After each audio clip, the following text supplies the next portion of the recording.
Honra. Tá ótimo. Obrigado pela honra, meus irmãos. Pode tomar os seus lugares. Nós gostaríamos de dar sequência no estudo que a gente iniciou, algumas semanas atrás, acho que um mês, mas faz um tempinho. Vocês lembraram muito bem, nós estudamos capítulo 1, 2 e 3. Foram 3 capítulos, a última vez que nos encontramos. E hoje nós vamos continuar os capítulos de número 4, 5 e, se der, a gente vai para o 6 também, tá? Vamos correr versículo por versículo, terminado este curso, vamos dizer assim, que são etapas, terminado esse estudo, a gente leu o livro inteiro do Apocalipse, tá? Discorremos todo ele de forma clara, objetiva e dentro daquilo que é aquilo que a gente acredita, que a Assembleia de Deus acredita. Porque assim, irmão, tudo que eu for falar aqui, eu falo com base no que a Assembleia de Deus, na história das Assembleias de Deus, não estou falando só em relação à Assembleia de Deus do Ministério de Madureira, mas a Assembleia de Deus de modo geral, a Assembleia de Deus no Brasil crê no dispensacionalismo, nas dispensações. Então, toda a doutrina do Apocalipse a gente faz com base nas dispensações, que é assim que a gente acredita. Vai ter tem outras formas de interpretar? Tem, irmãos, mas não é a nossa. Como eu sou um pastor da Assembleia de Deus, eu devo ensinar como a Assembleia de Deus acredita, que foi a partir dela que eu estudei o livro de Apocalipse. E confesso para os irmãos que já estudei outras linhas de pensamento em relação à interpretação do livro do Apocalipse. E eu penso que aquilo que está mais próximo, tem mais argumento, que tem mais base bíblica, é o que a gente defende na Assembleia de Deus. Tá? Aleluia. Não só na Assembleia, afirmando aí. Então, não só na Assembleia, outras igrejas fora da Assembleia de Deus, mas que foram construídas com a doutrina, com base na doutrina das Assembleias de Deus, também acredita da forma que a gente vai trazer aqui para os irmãos, tá? Muito bem, dito isto, esclarecido, vamos ler o capítulo 4. O estudo é versículo por versículo. Nós vamos estudar a visão do trono da majestade divina, os 24 anciãos e os 4 animais, é o título deste capítulo de número 4. Lembrando que no último encontro nós falamos sobre as igrejas, as 7 igrejas do Apocalipse, fizemos um histórico de todo o percurso, da história da igreja, mostrando que cada uma dessas igrejas representam um período da história da igreja na face da terra. Creio que os irmãos registraram isso. E agora nós vamos para o capítulo de número 4. Versículo 1 diz assim: Depois destas coisas, olhei, e eis que estava uma porta aberta no céu. E a primeira voz que, como de trombeta, ouvira falar comigo, disse: sobe aqui, e mostrar-te-ei as coisas que depois destas devem acontecer. Observe bem que, depois de terminadas as cartas do Apocalipse às 7 igrejas, as cartas endereçadas aos anjos, no capítulo 4 é registrado que João é convidado, a partir de uma visão, a entrar nos céus, para que ele pudesse enxergar. Ele é convidado. O que a gente entende? A gente entende que aqui a gente já tem uma mensagem, que é a mensagem da igreja que não mais está na terra. A igreja é convidada, assim como representa na figura de João, a sua entrada nos céus.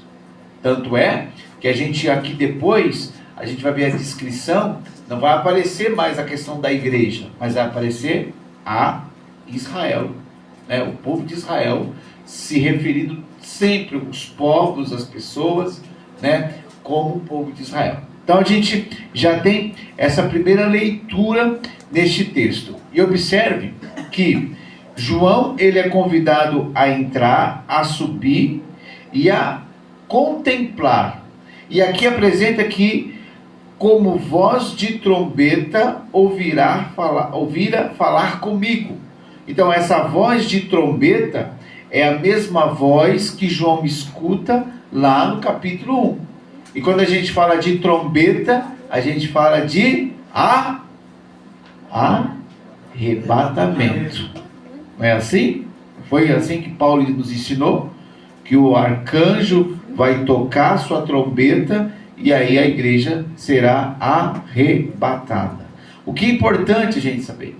É importante que o período de grande tribulação e o que a gente vai estudar daqui para frente, que é falar sobre o período de grande tribulação, não é reservado para a igreja.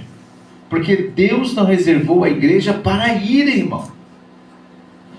Existem linhas de pensamento de que acredita que a igreja vai passar pelo período da grande tribulação.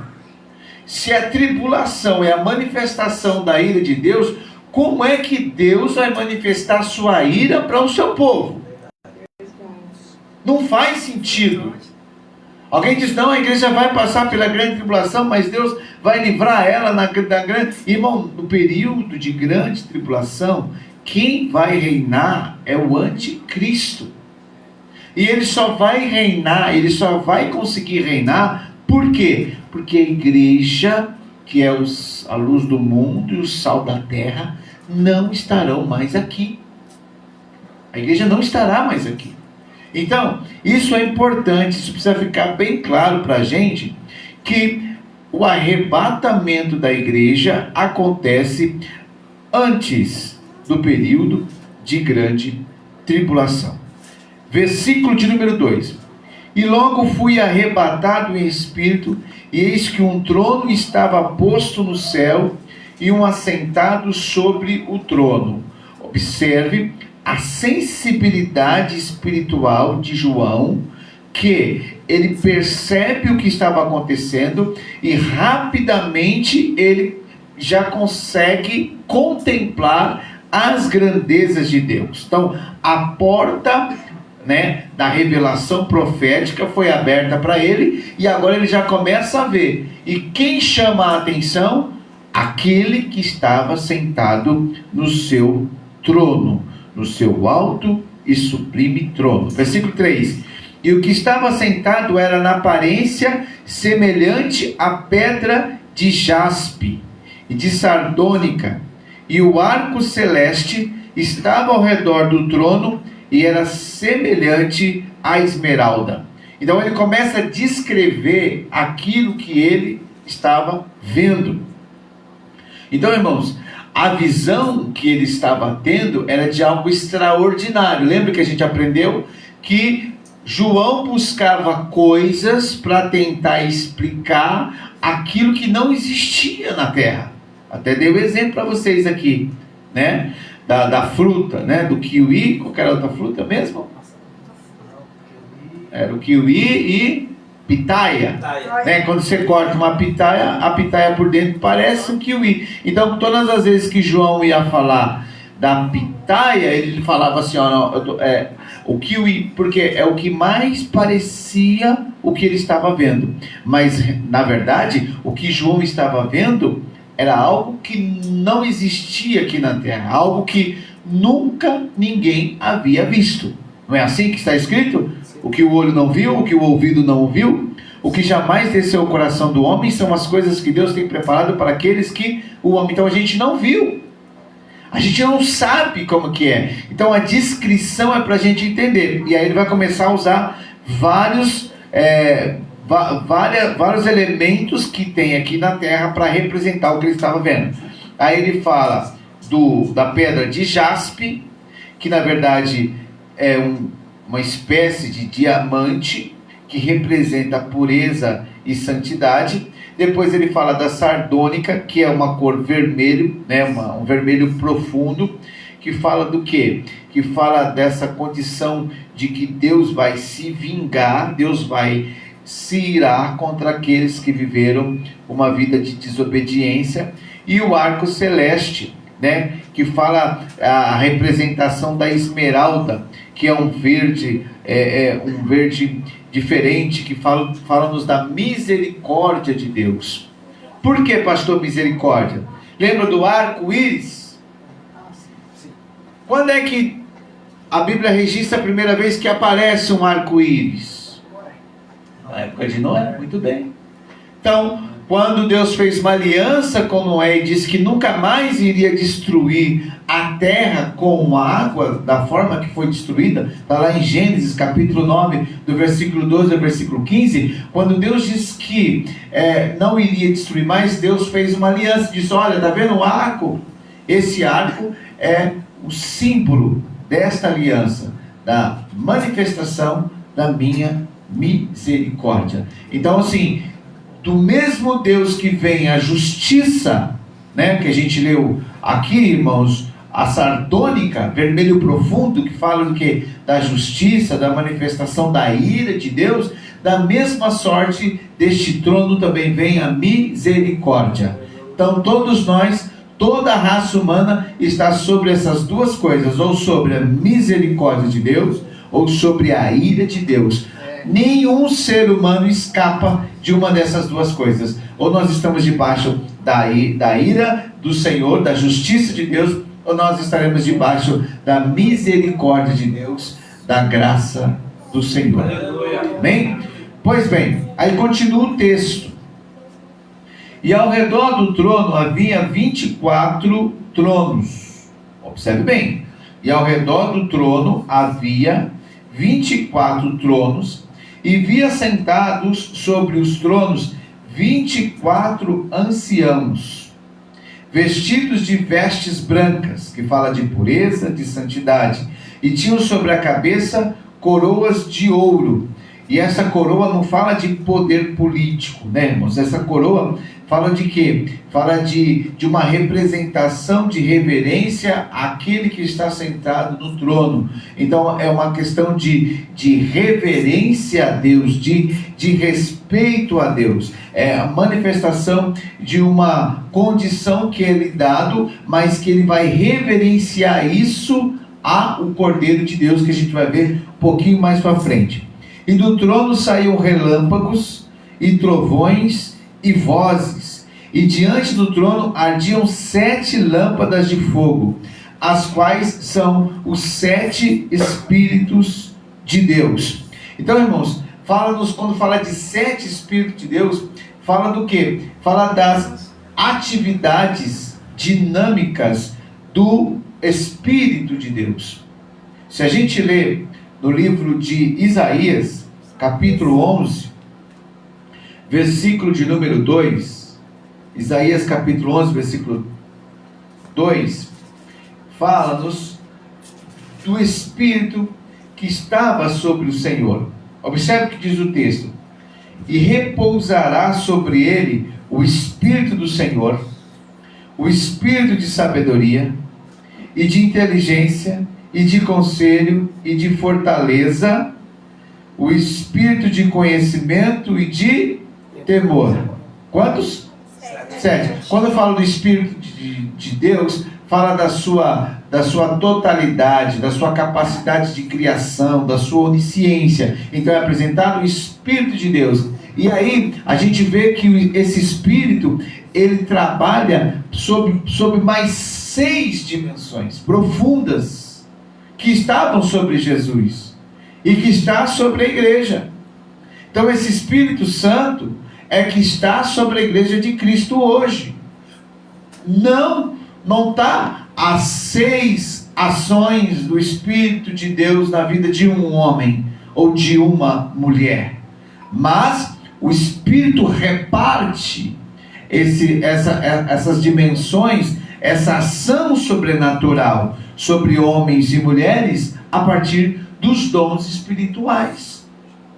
Então, se você estudar lá no livro de Coríntios, capítulo 12 de Romanos, capítulo 14 de 1 Coríntios, você vai ver que dessas dimensões, a Bíblia vai descrever 9 dons espirituais que vão estar inseridos dentro deste contexto aqui.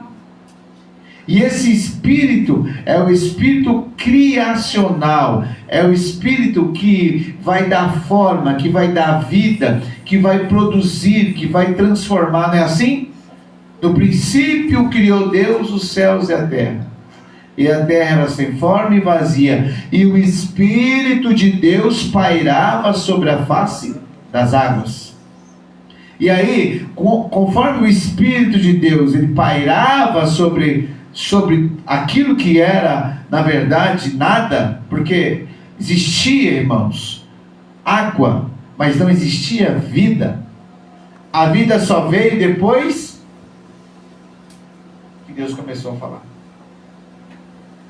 Observe que a vida só é vida a partir do momento que Deus começa a dizer. E disse Deus: A palavra é vida mesmo, né? Haja luz. Aleluia. E a luz, irmãos, ela é antes do sol. A luz é antes do sol. Primeiro Deus criou a luz. O sol, né? A estrela, o sol, foi ser criado muito depois. E hoje a gente sabe que existe muitos sóis. Se a gente estudar, né, o universo, a gente vai ver que existe vários sóis. Até então o homem achava que só existia um sol, mas tem vários. Na verdade, Deus criou, irmãos, tudo a partir do poder da sua palavra. Observe como que a palavra de Deus ela é importante. E vale muito a pena a gente estar aqui. Por quê? Porque esta é a palavra de Deus. Aí continuando, para a gente seguir, observe então que o Espírito de Deus ele vai estar presente na ação de Deus. Jesus vai nos apresentar o Espírito de Deus de uma forma diferente, como uma pessoa que sente, que ouve, que fala, que anda conosco. E Paulo vai apresentar esse Espírito como alguém que habita em nós. Então imagine, irmão, o descaso de muito crente que desvaloriza a presença do Espírito de Deus. Imagine, esse Espírito que é tudo isso que eu falei para os irmãos, claro que é um resumo, ele é muito mais do que isso, habita dentro de nós. E tem crente que troca a presença desse Espírito por coisas tão efêmeras, por situações tão banais, por bobeiras. Não estou mais andando com Jesus. Dei uma desviada. Irmão, olha o que Deus deu.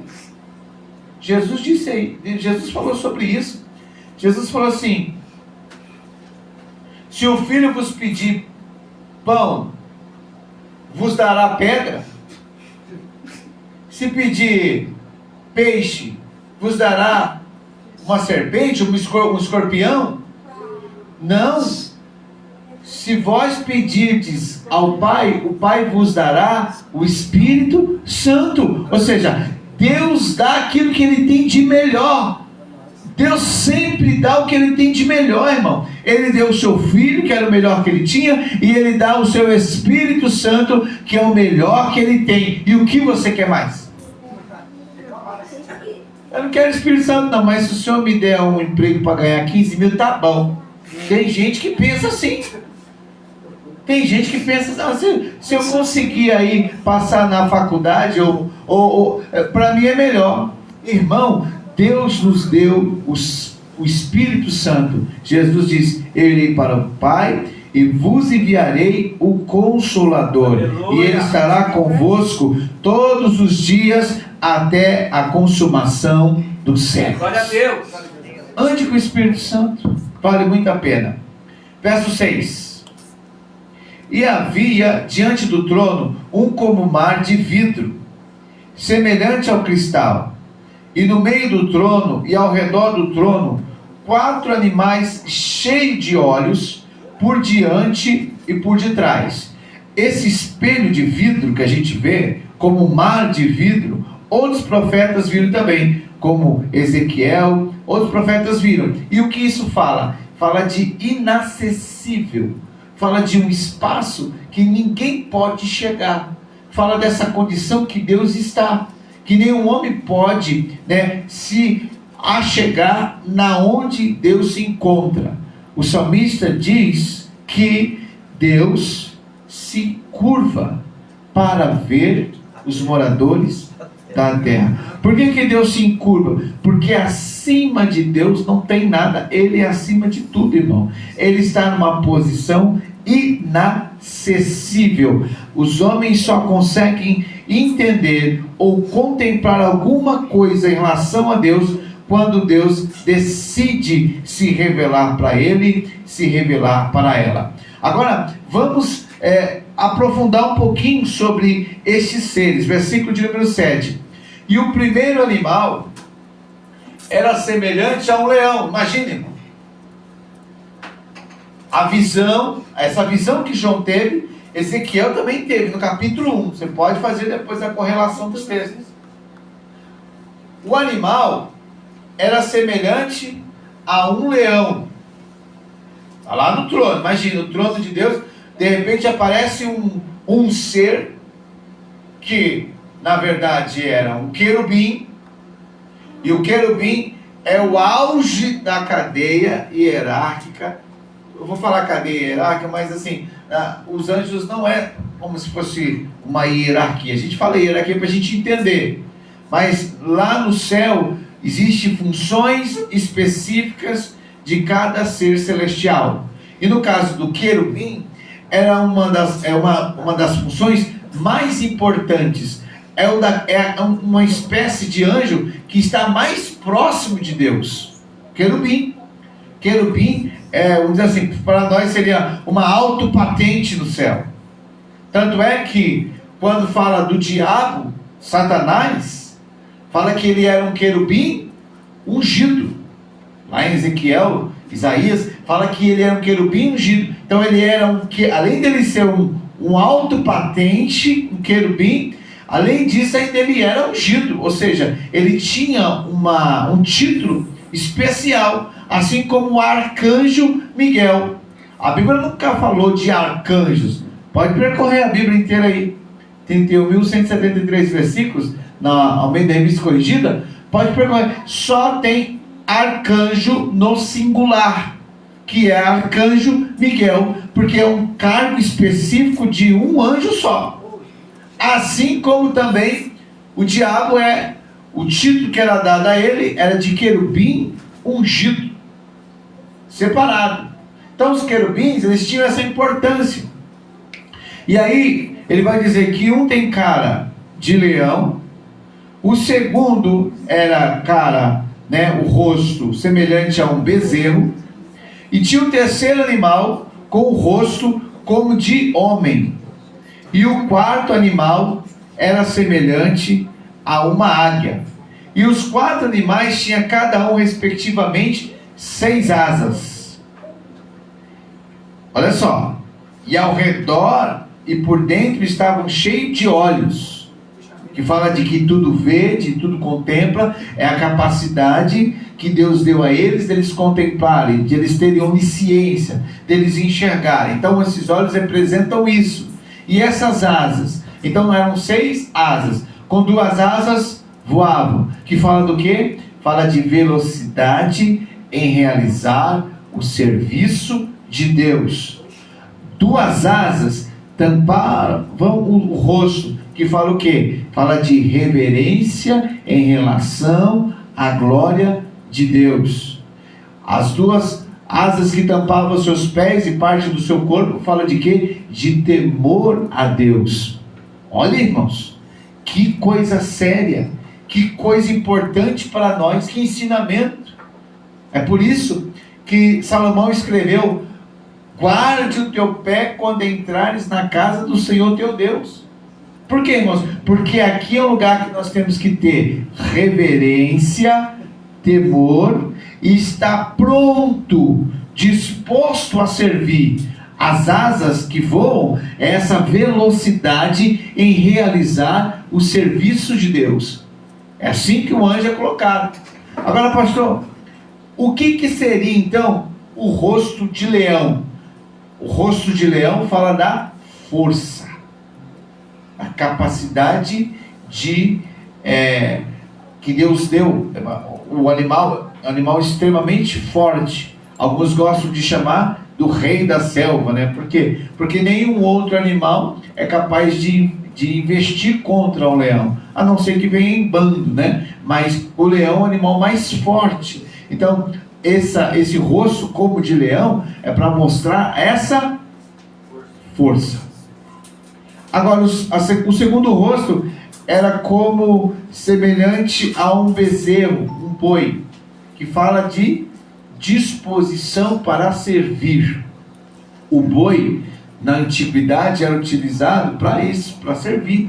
Hoje a gente usa ele, né, para almoçar e jantar. Mas antigamente eles usavam os bois para malhar o trigo, né, para fazer com que pudesse ter a plantação. Então usavam os bois para fazer a plantação.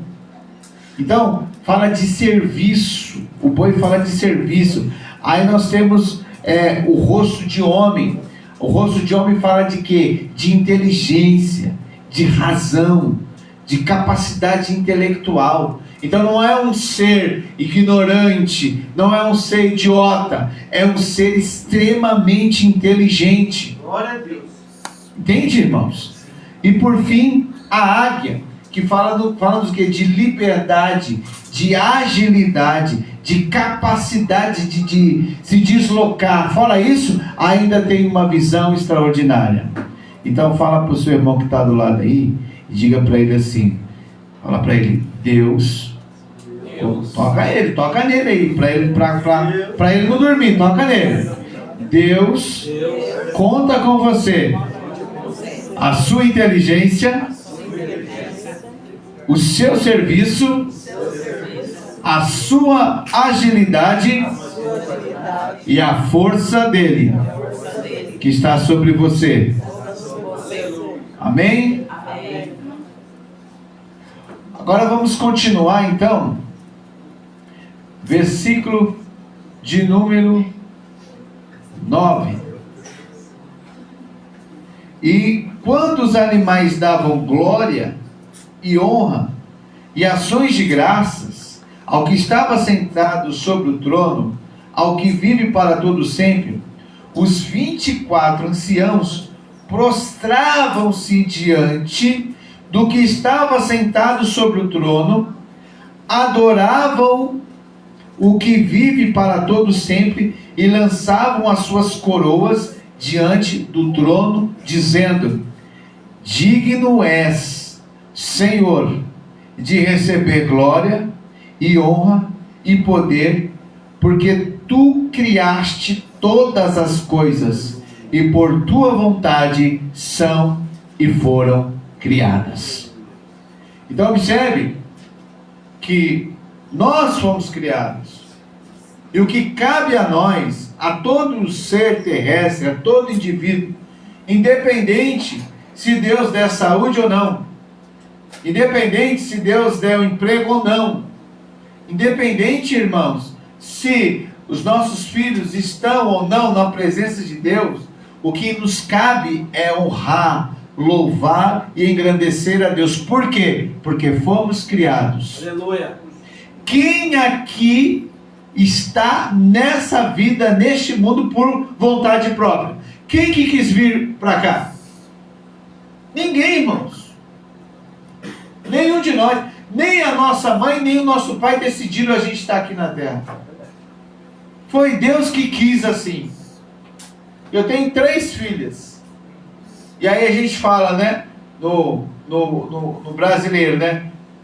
Acidente de percurso. Nenhuma das 3 foram planejadas. Mas Deus planejou. Aleluia. Não foi planejado por mim, nem para minha esposa, mas foi planejado pelo Todo-Poderoso, para a honra e glória do nome dele. Então, o simples fato de sermos criados já é suficiente para glorificarmos a Deus. Aleluia. Só que nós, irmãos, somos ingratos. Queremos que Deus nos dê mais, para que a gente possa glorificar a Ele. Mas se você quiser hoje experienciar isso, independente das circunstâncias da sua vida, você levantar a sua mão e glorificar a Deus e dizer: Deus, obrigado por ter me trazido a este mundo. E aí você pode dizer mais: Deus, obrigado por me revelar a sua palavra. Glória a Deus. Porque foram duas coisas importantíssimas que Deus nos fez. Primeiro, Ele nos trouxe a essa vida. Segundo, revelou o amor de seu Filho.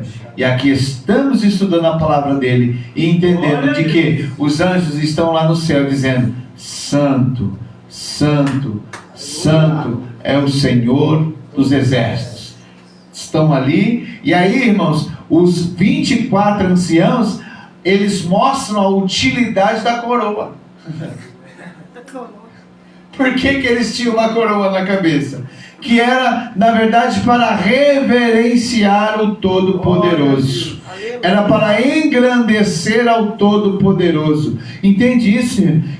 Deus pode nos colocar em lugares, irmãos, que para a sociedade pode ser chamado de status, de condições. Deus pode te colocar aí em qualquer lugar, mas entenda, independente do lugar que Deus te coloque, lembre-se sempre, é para a glória do nome de Deus. É para você tirar a coroa e dizer: Deus, louvado seja o Senhor para sempre. Entende isso? É isso que esses anciãos estão a nos ensinar, que eles estão reverenciando a Deus o tempo todo. Agora vamos caminhar um pouquinho para o capítulo de número 5. Tem alguém acordado aí? Diga amém. Amém. Ah, tem gente acordada. Quem está acordadíssimo, diga glória a Deus. Glória a Deus. Vamos para o capítulo de número 5. O livro selado com 7 selos. Somente o Cordeiro é digno de abri-lo. E vi na destra do que estava sentado sobre o trono um livro escrito. Observe bem. Por dentro e por fora, selado com 7 selos. Este livro, irmão, não é igual ao nosso, tá? Esse livro aqui é diferente do livro que está falando da Bíblia. Como é que era o livro antigamente? Era um pergaminho. Então ele era enrolado, tá? E ele tinha 7 selos, que eram 7 lacres. Olha isso. Então, para o rolo ser desenrolado, a gente chama de rolo, mas era o livro. Para ele ser desenrolado, eu precisava desatar os 7 selos. Então ele estava bloqueado. Ele tinha palavras por dentro e por fora. Então, imagina um rolo escrito dos dois lados, né? Se eu arrancar uma página da Bíblia e enrolar, vai ter coisas escritas dos dois lados. Era assim que era o livro que João estava vendo. Lembrando sempre da representação da hora, que para João entender que era necessário se abrir para as revelações de Deus, ele precisava entender isso. Então aí Deus mostra uma visão que é representação do que Deus iria fazer. Então, se tem algo colocado pelo próprio Deus, então isso precisava ser revelado. E vai estar revelado na onde? No livro. E olha o que diz: e vi um anjo forte, bradando com grande voz: quem é digno de abrir o livro e desatar os seus 7 selos? Ou seja, irmão, tinha um anjo gigantesco, mas ele não era digno. E aí ele berrou, imagina, já era grande, imagina a voz. Nossa, meu Deus. E ele tinha essa frase: quem é digno?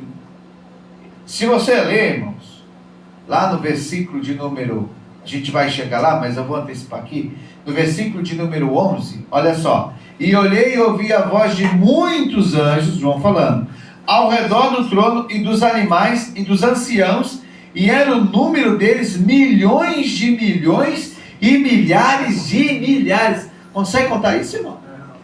Milhões de milhões e milhares de milhares? Incontável. Infinito. De anjos. Lá no céu. Você vê como o céu é grande. E o anjo grande gritou bem alto. Quem? E não tinha ninguém, irmão. Desses milhões e milhões e milhares de milhares, nenhum deles era digno de abrir o livro e desatar seus 7 selos. Olha o versículo 3. E ninguém no céu, nem na terra, nem debaixo da terra, podia abrir o livro, nem olhar para ele. Então ficou todo mundo no céu, o rostinho. Os anjos que tinham asa, tampavam com as asas. E os que não tinham, tinham que se prostrar no chão para não olhar. Porque tem anjo que não tem asa, viu, irmão? Tem anjo, tem o serafim tem asa, querubim tem asa, mas a maioria dos anjos não tem asa, ele precisa de asa para voar. Certo? E os que não tinham asa tinham que se prostrar no chão e não eram nem dignos de olhar para o livro. Está vendo isso, irmão? E observe, versículo 4. E eu, João falando, eu chorava muito, porque ninguém fora achado digno de abrir o livro, nem de o ler, nem de olhar para ele. E disse-me um dos anciãos: não chores, eis aqui o leão da tribo de Judá, a raiz de Davi, que venceu para abrir o livro e desatar os seus 7 selos. E olhei, e eis que estava no meio do trono e dos 4 animais viventes, que eram os querubins, e entre os anciãos um cordeiro, como havendo sido morto, e tinha 7 pontas e 7 olhos, que são os 7 Espíritos de Deus enviados a toda a terra.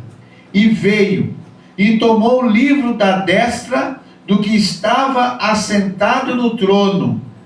E havendo tomado o livro, os 4 animais e os 24 anciãos prostraram-se diante do cordeiro, tendo todos eles harpas e salvas de ouro, cheias de incenso, que são as orações dos santos. Então, diante disso, daquilo tudo, houve um momento, irmãos, que João viu o Cordeiro de Deus. Aí nós temos, irmãos, um contraponto: o leão da tribo de Judá e o Cordeiro de Deus. Por que Jesus é chamado de leão da tribo de Judá? Toca no seu irmão e pergunta para ele: por que Jesus é chamado do leão da tribo de Judá? Vamos ver quem sabe. Vamos ver quem é bom de Bíblia. Por que Jesus é chamado de o leão da tribo de Judá? Por quê? O irmão respondeu? A irmã respondeu? Sabe? Hã? É o mais forte de todos. Porque ele é o mais forte de todos. Será que é por isso? É semelhante ao leão. Porque ele é semelhante a um leão? Deve ser. Por quê? Por quê? Por quê? Vamos na Bíblia? Eu fiz isso para os irmãos ficarem ligados. Gênesis capítulo 49, versículo de número 9. Vocês não sabem, Também, irmão? Aí, ó, o pastor está lembrando aqui que ele já ensinou sobre isso, irmão. Vocês Pastor não tá lembram lembrando. disso? Não lembram disso? Pastor está até lembrando. Eu tô. Está até lembrando. Gênesis capítulo 49, verso 9. Olha só. Judá é um leãozinho da presa subistes. Filho meu, encurva-se e deita-se como um leão, e como um leão velho. Quem o despertará? O cetro não se arredará de Judá, nem o legislador dentre seus pés, até que venha Siló, e a ele se congregarão os povos. Ele amarrará o seu jumentinho, a vide, e o filho da jumenta, a cepa mais excelente. Ele levará a sua veste no vinho, ele lavará a sua veste no vinho, e a sua capa em sangue de ouro. Vocês não lembram de nada? Isso aqui, irmão, é profético. Está falando de quem? De Jesus. Jesus era de qual tribo? de Jesus. Judá. A bandeira de Judá, a representação dela é É o leão. o leão. É o leão. Então, por isso que quando fala leão da tribo de Judá, fala de Jesus, e é profético. Aqui, no livro de Gênesis, já estava falando que Jesus, ele seria da tribo de Judá. E aí está dizendo que o cetro não se arredará de Judá. Da onde que era Davi? De Belém, de Judá. Da onde era Jesus? De Belém, de Judá. Jesus nasceu em Belém. Jesus ficou conhecido como Nazareno.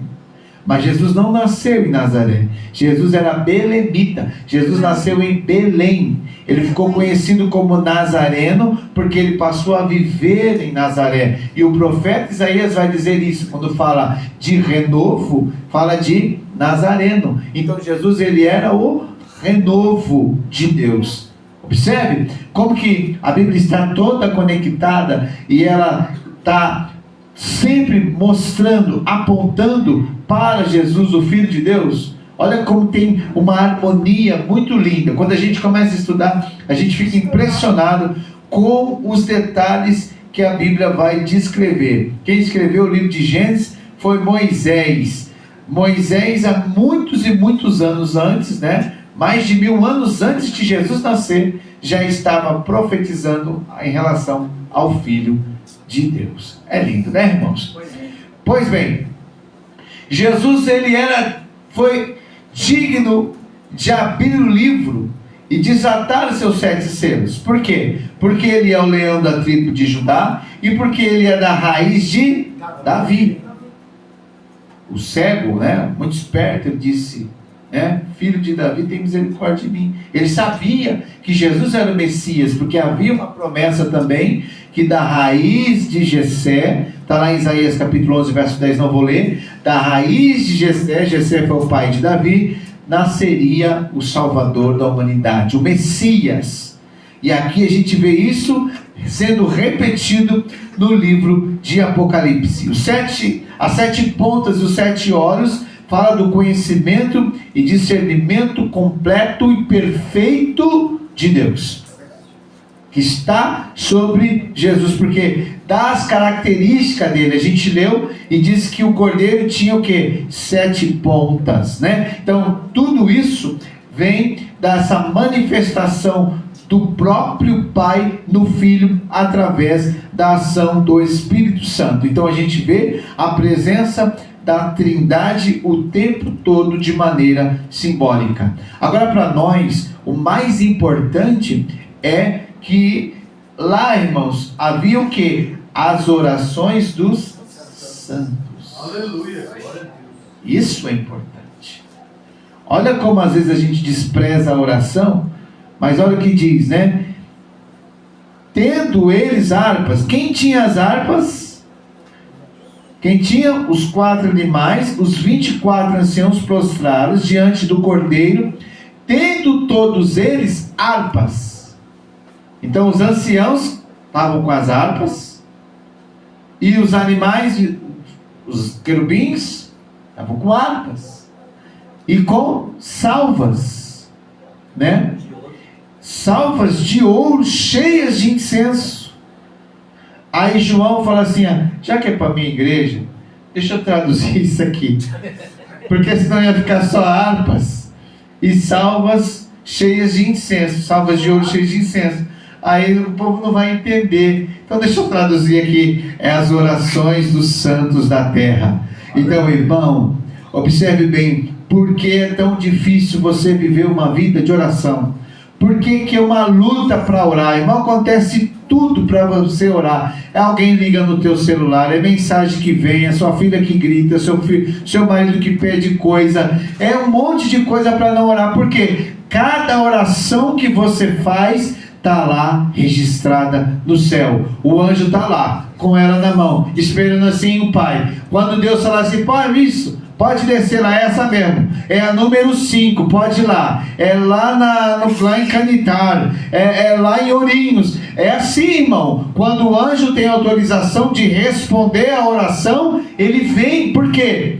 A Bíblia diz, que os anjos estão a serviço daqueles que hão de herdar o reino dos céus. Os anjos estão a serviço da igreja, irmão. Você imaginou isso? Você viu um pouquinho de anjos lá? Milhões de milhões, milhares e milhares. Você viu um pouquinho lá? A serviço de quem da igreja? Isso é fantástico, irmão. Olha a importância que eu e você temos, irmão. Eu sempre digo isso. Há uma expectativa do céu em relação a você. Pastor, nesse caso, é que a gente é muito medíocre no espiritual. Muito. Mas assim, se não fosse esses anjos batalhando a nosso favor, nós já tínhamos sido exterminados a face da terra. Justamente. Perfeito, pastor. Imagina, irmão. Então o inimigo não pode fazer nada se Deus não autorizar. Deus pode autorizar, como fez com Jó. Deus pode autorizar. Mas o inimigo não pode fazer nada, não, porque Deus tem para cada um demônio, porque a Bíblia diz que a terça parte dos céus foram precipitadas para baixo, né? Então, para cada um demônio, tem 2 anjos. Então, irmão, primeira coisa que a gente aprende, não tem pouco demônio trabalhando, não, irmão. Essa é a primeira coisa. Mas aí a segunda coisa é, fica tranquilo, que para cada um tem 2. Entendeu? Então, irmãos, é importante a gente saber que esses anjos, eles recolhem a nossa oração, ele está a serviço da igreja de Cristo.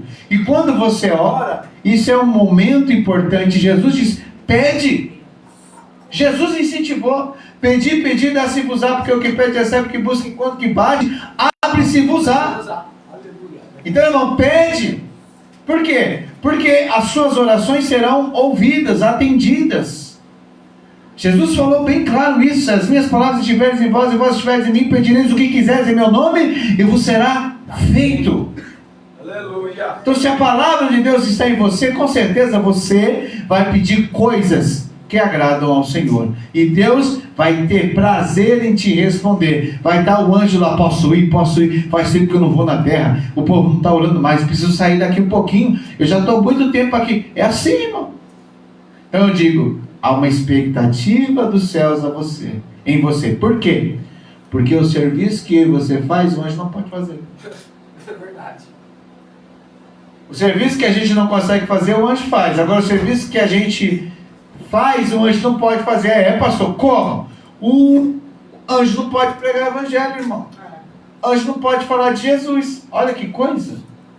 A Bíblia diz que um anjo visitou Nicodemos. Perdão, não é Nicodemos. Como que é o nome do homem? Cornélio. Olha, irmãos, eu fiz um teste aqui para ver se vocês estão bem de Bíblia. O Cornélio, irmão, ele era um homem de oração e de jejum. E o anjo desceu na casa de Cornélio. Cornélio era um centurião, era um soldado. E quando ele desceu, o Cornélio viu, e não só o Cornélio, outras pessoas viram o anjo ali. E o anjo falou o que para ele? São ouvidas as suas orações. Só que tem uma coisa, fico por aqui, não posso falar mais nada, estou parafraseando. O que eu vou falar para você é o seguinte: tem um rapaz chamado Pedro, ele está na casa do tal de Simão Curtidor, ele é chamado de Simão também. Ele vai vir aí, tá? E ele vai dizer tudo que ele tem que falar, porque eu não posso falar mais nada. E entende, irmão? Aí chega o Pedro, irmão, todo confuso, todo atrapalhado, viu uma visão, viu um lençol descendo, e viu lá quadrúpede, réptil, uma voz que dizia mata e come, e aí era a voz de Deus falando com ele: como posso comer uma coisa comum e imunda? E a voz repetiu de novo e disse: não diga que é comum e imundo aquilo que eu santifiquei. E ele sem entender nada, não entendeu a visão, porque, irmão, nem toda a visão a gente entende, viu? Às vezes você tem um sonho aí meio esquisito, e aí você não entende nada, você espera, porque se for de Deus, aquilo lá vai se confirmar. Não sai escancarando a boca, contando para todo mundo, igual tem irmão que pega o microfone e fala assim: irmão, eu tive uma visão aqui. Já viu isso? Mas eu não entendi muito bem, eu só vou contar porque, olha, você que pega aí, se vira. Irmão, Deus não é Deus de confusão. Às vezes Deus dá uma revelação e Deus não revela na hora o significado. Deus está começando a revelar. E foi assim com Pedro. Pedro saiu de lá, né? Estava na casa do Simão Curtidor, bateram na porta do Simão, era soldado, era servo lá de Cornélio, disse assim: olha, a gente veio buscar o Pedro. E Pedro, se fosse baiano, oxe! Que coisa é essa? Aí o Espírito Santo já falou com Pedro, Senhor Pedro, vai que sou eu nesse negócio aí, pode ir, Pedro. Pedro vai até a casa de Cornélio com aqueles homens que ele nunca viu, que ele não conhecia. Pedro estava fugindo de Roma, estava fugindo dos religiosos de Jerusalém, mas ele foi, porque o Espírito de Deus disse: vai. Quando ele chegou lá, irmão, Pedro abriu a bocona dele e começou a falar das grandezas de Deus. Jesus desceu naquele lugar, através do Espírito Santo, batizou todo mundo, as pessoas foram cheias do Espírito Santo, começaram a falar línguas estranhas. Cornélio, irmão, eu posso imaginar Cornélio recebendo poder, já era meio idoso, mas olha, o fogo pegou lá, irmão, e Pedro sem entender nada, aí ele entendeu a visão. Agora eu entendi o que Deus estava dizendo, que todo aquele lençol com quadrúpedes e répteis estava falando de quem? Dos gentios. Você entende, irmão? Então há uma expectativa do céu em relação a você. Por quê? Porque aquilo que Jesus te incumbiu a fazer, anjo nenhum pode. Por mais que Deus tenha milhões, Deus reservou para você. Então lá no céu, Deus conhece cada um de nós.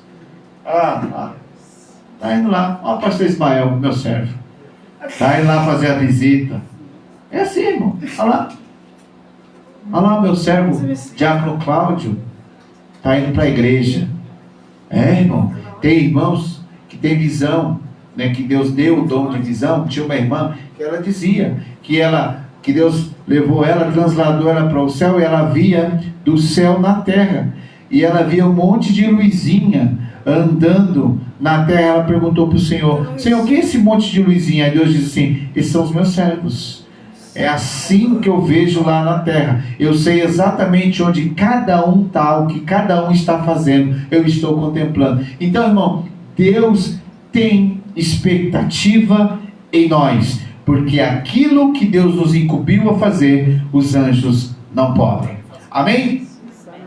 Continuando aqui então, versículo 11: olhei e ouvi a voz de muitos anjos ao redor do trono, e dos animais e dos anciãos, e era o número deles milhões de milhões e milhares de milhares, e que com grande voz diziam: digno é o Cordeiro que foi morto de receber o poder, e a riqueza, e a sabedoria, e a força, e a honra, e glória, e ações de graças.